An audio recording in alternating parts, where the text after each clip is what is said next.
Hidup di zaman sekarang semuanya serba enak ya. Karena apapun yang kalian mau hampir semuanya ada, asal ada duitnya. Mau makan steak dagingnya si Wahyu misalnya, ada yang jual, tapi mahal. Mau makan makanan India, ada restorannya. Mau main salju-saljuan, ada juga di mall. Semuanya serba lengkap. Selain itu, di dunia otomotif pun sama. Mau mobil gaya kayak gimana pun juga ada, semua tinggal impor. Dan hal tersebut bukanlah harga yang murah dan bisa dijangkau oleh kebanyakan orang. Namun kalau di dunia motornya, kalian mau apa hampir semuanya juga ada dan harganya bisa dibilang cukup terjangkau jika kita rajin menabung. Kalian mau motor matic tapi terjangkau? Ada. Motor fairing tapi terjangkau? Ada juga. Motor ayam jago yang terjangkau? Ada. Bahkan sampai motor retro klasik ala-ala Royal Enfield yang terjangkau ada juga, seperti Kawasaki W175 dan Yamaha XSR. Lengkap banget ya pasar otomotif saat ini. Tapi dari semua segmen ada yang menarik perhatian. Kenapa pabrikan mengeluarkan motor retro klasik? Dan kenapa motor-motor tersebut malah kurang laku? Dan sekali lagi, kenapa Honda nggak main di segmen retro klasik? Jadi di Indonesia sendiri, jiwa modifikasi itu sangat tinggi. Dan orang Indonesia memiliki tingkat kreativitas yang tinggi juga. Ketika era 2007-an ke atas, cafe racer sedang naik daun sampai tahun-tahun 2010-an ke atas. Dan banyak anak muda yang menyukai motor retro. Dengan demikian, mereka memodif motor mereka yang biasanya base-nya Fiction atau Tiger saat itu menjadi motor cafe racer. Kala itu masih cafe racer happeningnya.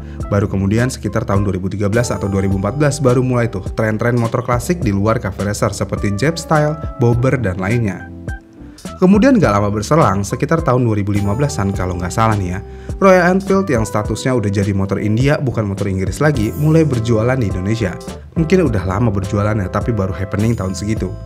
Royal Enfield kala itu marketingnya cukup oke banget tuh. Mereka boleh meminjamkan motornya untuk test ride ke jalan raya dalam beberapa hari. Dan beberapa orang atau karyawannya juga disuruh pakai motor Royal Enfield untuk aktivitas sehari-hari agar orang-orang tertarik dengan motor ini. Dan hasilnya cukup positif. Royal Enfield dikenal masyarakat dan orang mulai membeli motor retro klasik tersebut. Namun di tahun 2015-an harga Royal Enfield cukup mahal, yang mana harganya hampir 90 jutaan untuk versi terendahnya. Dan saat itu orang-orang udah suka motor retro klasik, tapi harganya masih terlalu mahal dan di luar jangkauan kebanyakan orang. Alhasil memodifikasi motor dengan gaya retro masih menjadi pilihan. Dan seperti yang kita tahu, produsen selalu melihat sosial media kalian. Dan produsen selalu mendengarkan apa yang kalian mau. Akhirnya produsen menghadirkan motor retro klasik dengan harga yang sangat terjangkau sesuai dengan keinginan kalian, yaitu Kawasaki W175 pada tahun 2017. Sebenarnya ini bukan motor retro klasik pertama dari Kawasaki sih. Karena Kawasaki pernah ngeluarin motor di segmen yang sama pada tahun 2014. Tapi motor ini benar-benar ditolak mentah-mentah sama masyarakat. Karena mungkin keluarnya terlalu cepat. Walaupun hype modifikasi motor retro lagi hype kala itu. Ditambah harganya cukup mahal, sekitar 64 juta. Ya mending beli Royal Enfield lah. Ya udah, aing silent.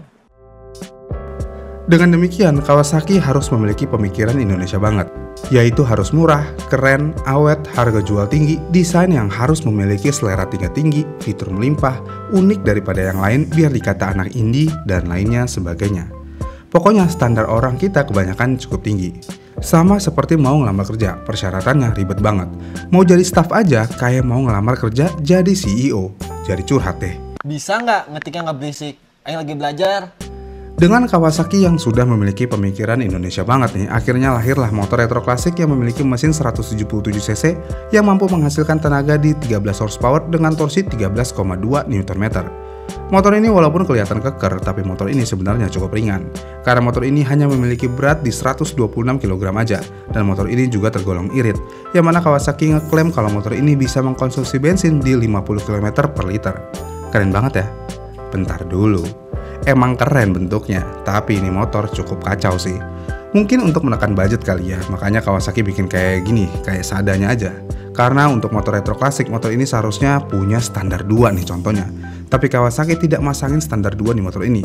Jadi kalian harus beli sendiri di marketplace dengan harga 300 ribuan. Kemudian selain standar 2-nya, mesinnya juga diklaim lemotnya minta ampun. Ya walaupun emang nyaman sih motor ini katanya. Tapi seharusnya speednya jangan retro-retro banget lah. Karena mengingat motor ini 177cc, ya seharusnya speednya modern dikit lah. Dan saking retronya ini motor, dengan mesin 177cc top speednya cuma 120 km per jam. Dengan top speed seperti itu, ini tentu aja gampang banget disalip sama beat ember.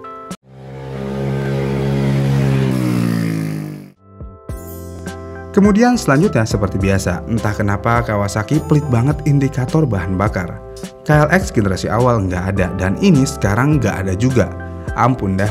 Jadi kalau kalian mau ngecek bensin bener-bener harus pakai cara retro. Buka tutup tangki dan feeling ini bensin masih banyak apa enggak. Dan uniknya Kawasaki malah kasih fitur bensin cadangan 1 liter yang kalau kehabisan bensin kalian bisa memutar pompa bensinnya. Kenapa nggak pasangin aja indikator bensin? Kayaknya nggak seribet apa yang harus dilakukan di tangkinya. Dan nggak segitunya juga kali ya kalau mau retro banget. Dan terakhir kalau terlihat sekilas ini motor emang keren. Tapi kalau ini dilihat lebih detail, motor ini seperti kurang rapi. Lampu depannya kurang rapet. Selang bensinnya nempel sama karburator dan selang bensinnya warnanya pink. Retro nggak sih? Retro banget. Tapi harus nggak sih sampai segitunya? Kayaknya enggak deh. Dan terakhir behelnya, yang entah itu behel atau rangka, tapi kata orang-orang dan salesnya sih itu ya behel. Tapi nempel banget sama jojoknya sampai-sampai susah dipegangnya. Emang kocak sih ini motor, tapi retro banget. Namun uniknya motor ini cukup laku dan cukup sering kalian lihat di jalan. Dan bisa dibilang cukup sukses, cukup ya. Dan seperti biasa, setelah Kawasaki akan ada pabrikan lain yang ngikutin dan biasanya Yamaha. Pada tahun 2019, Yamaha ngeluarin motor XSR 155. Motor ini masuk ke dalam segmen retro klasik. Dan seperti biasa, motor ini menggunakan mesin SOHC 1 silinder dengan bor kali stroke di 58 x 58,7 mm yang bisa menghasilkan 11,6 banding 1 kompresi, tenaga maksimum di 14,2 kW dan torsi di 14,7 Nm. Tapi uniknya biasanya Yamaha akan mengeluarkan motor yang sejenis biasanya akan lebih murah daripada kompetitornya, contohnya Kawasaki. Tapi di sini Yamaha lebih pede karena Yamaha berani mengeluarkan motornya dengan harga yang lebih tinggi di 36 jutaan. Tapi nih ya harganya yang cukup mahal segitu, kunci kontaknya masih retro banget, belum yang keyless. Ini menggunakan budget apa emang mau retro klasik banget? Entahlah. Tapi kalau mau retro banget, instrumennya udah digital, nggak nyambung nih. Terus kalau mau retro banget nih, velgnya juga ngapain pakai velg palang? Ya emang sih lebih keren dan modern, tapi kan konsepnya retro klasik banget nih, mengingat kuncinya masih klasik banget. Kenapa nggak jari-jari aja sekalian kayak Kawasaki?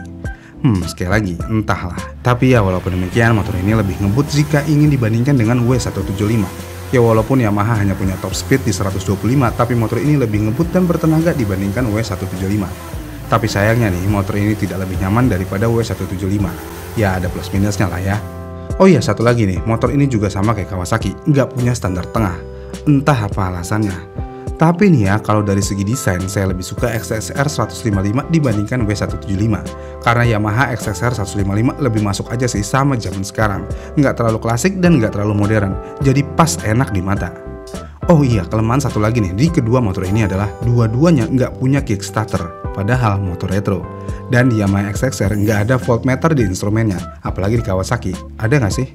Tapi ya karena ini motor gigi, kalau mogok ya tinggal dorong masukin gigi 2 aja, hidup lagi. Drama banget kayak di instastory aing semalam. Dengan adanya segmen motor ini yang cukup digemari oleh anak muda, tapi seperti biasa ada pabrikan yang ogah ikut-ikutan tren kalau motor tersebut tidak bisa mendongkrak penjualan secara signifikan, yaitu Honda. Honda sebenarnya punya motor retro klasik yang cukup keren, tapi di cc besar. Ya jadi nggak bisa kita compare sih.